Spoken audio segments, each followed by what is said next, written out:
My teacher's name is E. Satish Babu, E. Manjusha, A. Bharat Kalyani. This is my introduction. చిన్నపిల్లలకి ఉండవలసిన లక్షణాలు ఏంటంటే ప్రార్థించే తత్వం ఉండాలి, ప్రేమించే తత్వం, ఎన్నికైన నాయకులుగా తత్వం ఉండాలి, ధైర్యం ఉండాలి. ఈ లక్షణాలు ఉంటే ప్రతి పిల్లవాడు అభివృద్ధి చెందుతాడు. This is my concept. Leadership qualities. నాయకుడికి ఉండవలసిన లక్షణాలు: ప్రార్థించే తత్వం ఉండాలి, ప్రేయత కలిగి ఉండాలి, భక్తిగల నాయకుడిగా ఉండాలి, ఎన్నికైన నాయకుడిగా ఉండాలి, ధైర్యవంతులై ఉండాలి, నేర్చుకునే తత్వం ఉండాలి, కృతజ్ఞత కలిగి ఉండాలి, సేవ చేసే తత్వం ఉండాలి, ప్రేమించగలిగే తత్వం ఉండాలి, రూపాంతరం చెందిన నాయకుడి వలె ఉండాలి.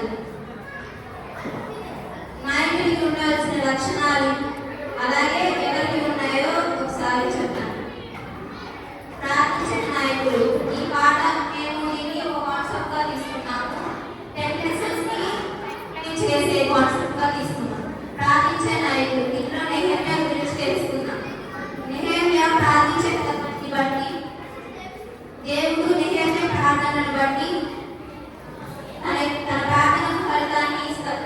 విధేయత కలిగిన నాయకుడు. దీనిలో ఇర్మియా గురించి తెలుసుకుంటాం. ఇర్మియా వలె విధేయుడై ఉండి విధేయుడై ఉండడానికి మనం ఈ లెసన్లో నేర్చుకుంటాం. అలాగే దేవుడు ఇర్మియాని జనములకు నాయకునిగా నిర్మించాడు. దీనిని మనం ఈ లెసన్లో చూస్తాం. బాధ్యత గల నాయకుడు. దీనిలో యెషయా గురించి చూస్తాం. బాధ్యత క్రైస్తవునికి అలాగే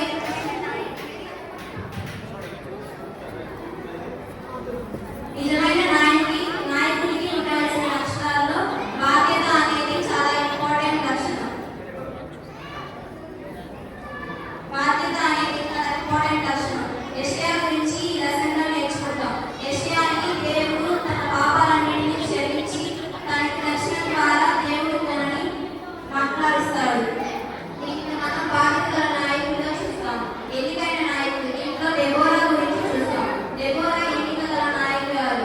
అలాగే దేవుడు తన శత్రువుల బారిని తనకు విజయం కలిగజేస్తాడు. దీనిని మనం ఎన్నికైన నాయకులలో చూస్తాం. ధైర్యవంతులైన నాయకుడు. దీనిలో యెహోషువ, కాలేబు గురించి చూస్తాం. యెహోషువ, కాలేబు మరియు వారితో పాటు 10 మంది శిష్యులను దేవుడు పాలు పెట్టులు పాలించిన ప్రదేశానికి పంపించాలి అని అనుకుంటారు. అప్పుడు యెహోషువ, కాలేబు ధైర్యంగా ఉంటారు, కానీ పట్టుగా ఉండరు. వారు ధైర్యం